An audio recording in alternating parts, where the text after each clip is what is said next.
My name is Matt, I'm a retired engineer and I've always been fascinated by the history of the Roman world. Thanks for joining me. I would like to take this opportunity to give a big thank you to all my viewers who've commented on my videos and subscribed to my channel. Yesterday, the channel reached 100,000 views, so that's great news. I very much hope that you enjoyed my previous video, The Missing Link, where I proved to you that the Roman Dodecahedron and the Roman Icosahedron could have been used for the very same purpose. In it, we established how these two enigmatic objects were linked by the Platonic geometries. And we explored how an ancient script that was used at both Pompeii and Vindolanda could have been used to send and receive secure coded messages in the Roman world. Now, for some strange oddball reason that I cannot fully explain, during the last week I happened to be looking at some very old photographs, and I came across this one of me as a young electrical engineering technician, which, as you can see, was taken many years ago. Before the advent of visual display units, or VDUs as they became known, one of my duties was to maintain and repair the teleprinters that provided the only means of communication between the human computer programmers and the large mainframe computer systems that operated and controlled our large petrochemicals plant. Very briefly, the teleprinter used the ASCII coding system to enable computer programmers to send direct commands to the computer. Using the programming protocol of the time, such as COBOL or Fortran for example, the computer then executed its piece of software and sent its reply via the ASCII coding system to the rapidly rotating printhead on the teletype, which we refer to as the golf ball.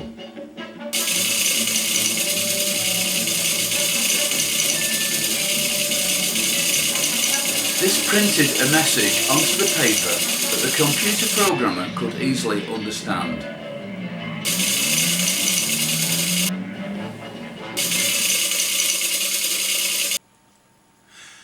So, thinking about my previous video, combined with this brief journey into reminiscent serendipity, this really started to get me thinking and thinking and thinking. Is it really possible that the ancient Romans could have invented the concept of the modern teleprinter? No, surely not. It's too impossible to contemplate. Surely. Is it? I know. Let's go and take a look.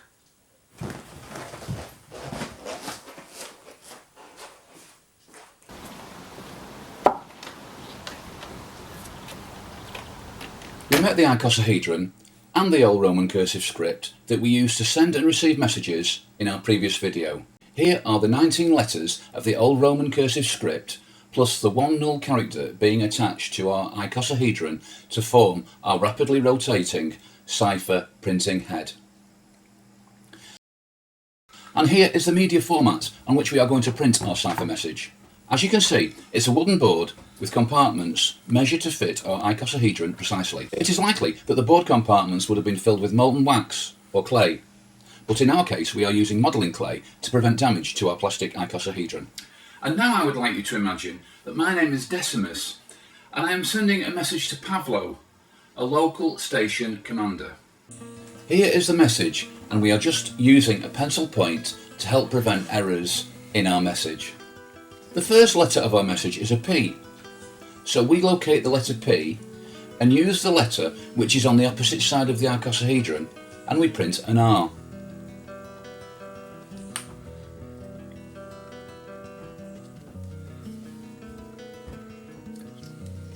The next message letter is an A, so we find and print the G using the same previous method but upside down to conserve space on our message board.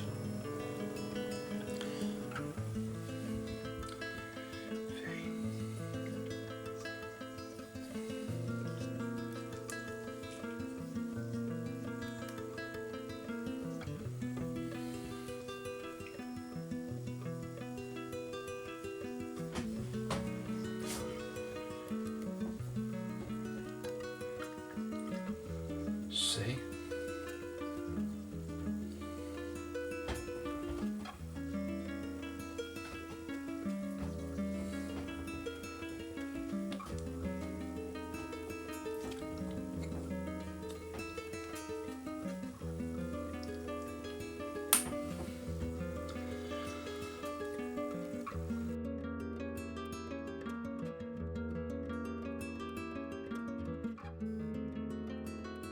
As we continue printing our message, you will notice that there are no spaces between the words.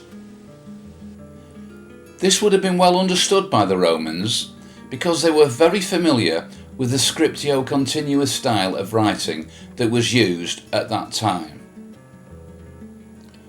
All the messages found so far at Vindolanda that uses the Old Roman cursive script were written in the scriptio continua form.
Perhaps you can now see the similarity that I'm suggesting between the teleprinter's rotating print head and the rotating icosahedron, where it is carrying out a very similar function.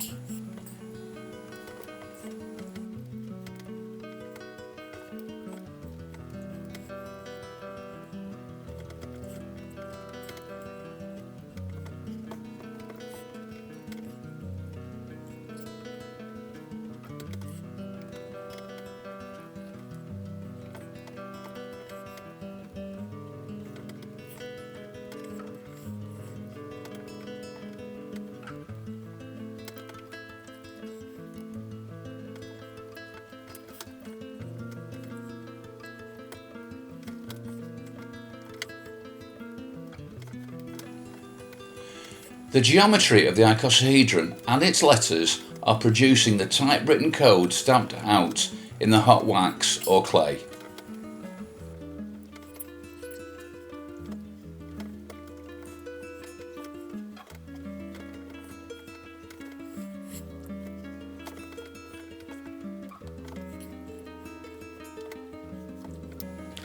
The teleprinter converts typed messages that are understood by the computer programmer into an ASCII code that the mainframe computer can understand.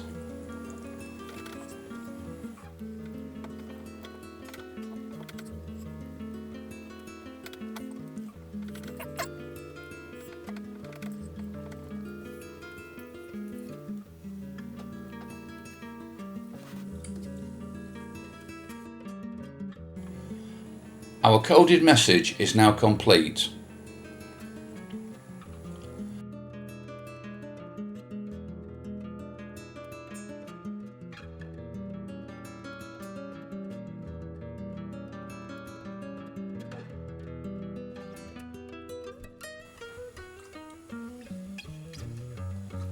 The final message is now folded up and secured.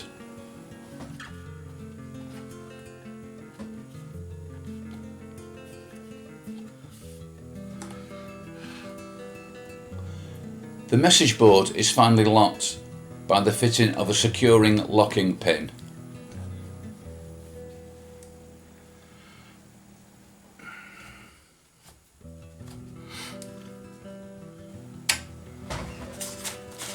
As I demonstrated in detail in my previous video, we now need to consult our icosahedron codebook, which I will now explain. As I mentioned earlier, our coding system is basically a random Caesar cipher which is incorporated into the geometry of our icosahedron, and in an improvement to that overall security of the coding system, I am suggesting that the 5 pairs of letters were swapped over on the icosahedrons at weekly intervals. This means that all 20 characters of the coding system are randomly scrambled every fortnight. Obviously, the letter pairs were not directly opposite each other, but were randomly shifted around the icosahedron. So now we have a random Caesar shift cipher coding system. As you can see, the icosahedron codebook is very similar to the Enigma codebook that control the Enigma machine coding settings for each month of the year. Our technique of swapping pairs of letters on the Roman icosahedron is exactly the same technique that was used in swapping letters on the Stecker plug board on the German Enigma machine.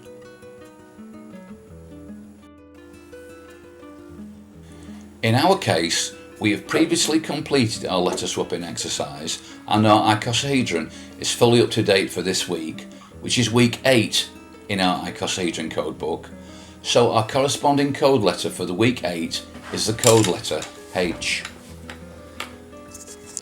This code letter H is stamped into the molten wax on the message envelope to seal the message securely. What we need to appreciate is that in Roman times it was likely that messengers travelled carefully and slowly across hostile territories, and sometimes it was possible that messages took a couple of weeks or more to arrive at their final destination. So the weekly code letter, H in this case, clearly tells the recipient of the message in which week that the message was encoded. And now I'd like to imagine that my name is Pavlo and I've just received a message. First of all, I check the wax seal is intact and the message has not been compromised. I note that the wax stamp shows a letter H, and we consult my copy of the icosahedron codebook. I have made all the changes to the icosahedron previously, and we are all up to date for week 8, which is represented by the letter H. We now remove the wax seal and we remove the locking pin.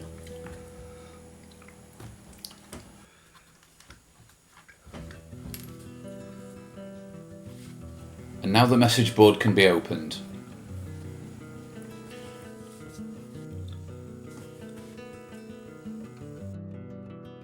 The coded message in the wax can clearly be seen.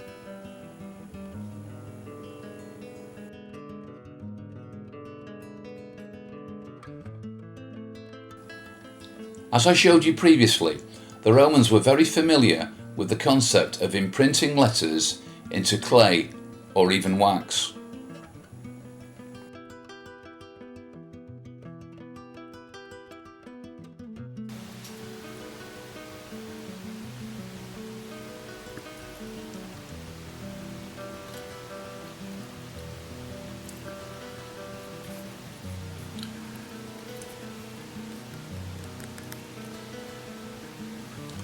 All the materials and objects that you saw in the demonstration were easily accessible to them.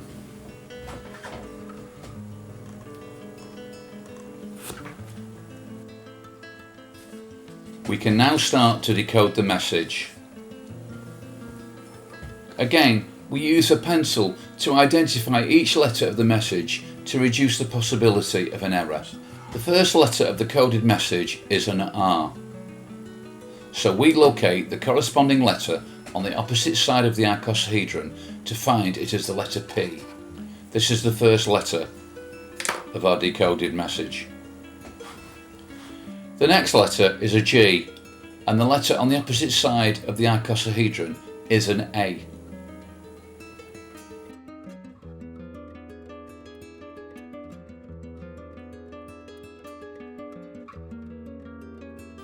Moving on, we have the letter S, and we proceed in a similar fashion throughout the rest of the coded message.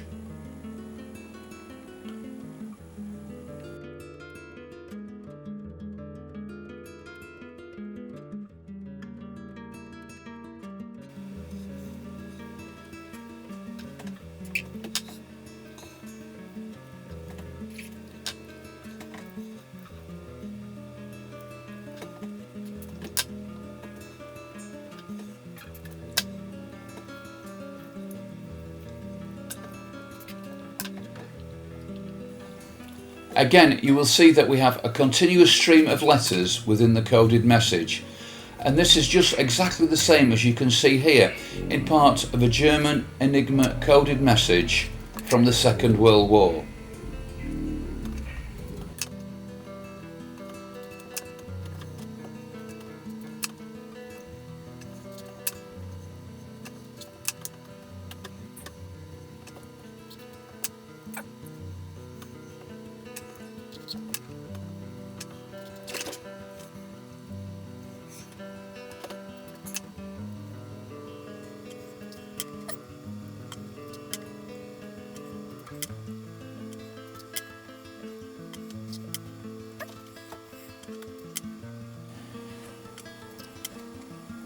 Here again we are relying on the geometry of the icosahedron for the decoding of the message also.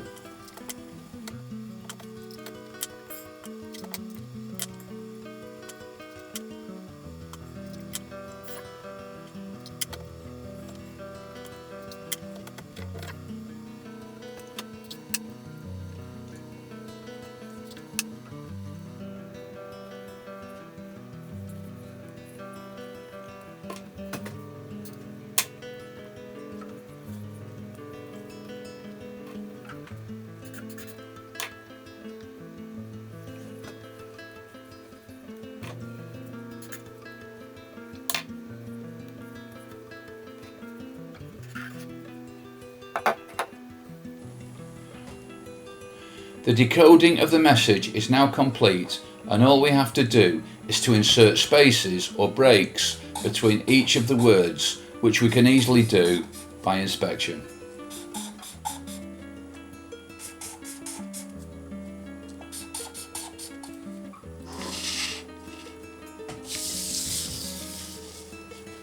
And here you can see a comparison between the original message and the decoded transcript.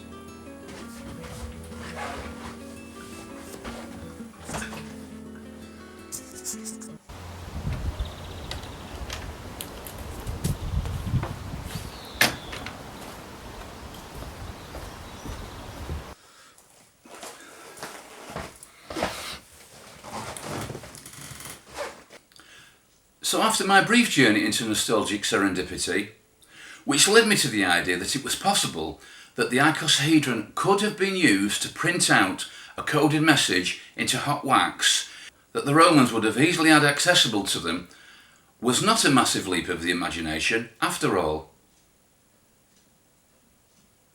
The evidence of this roof tile, stamped with the abbreviation for Imperator, found at the Roman archaeological excavation at Carlisle Cricket Club in Cumbria, England, clearly demonstrates that the Romans clearly understood the technology of printing or stamping letters into clay or wax. Before we wrap up, it has just come to my attention that the channel has now hit 1,000 subscribers, which is fantastic news. So thank you all very much for your views, your subscriptions and your comments. I don't know exactly where my investigations will take me next, but all I can say is that our journey onwards will be challenging, interesting and thought-provoking. Bye for now.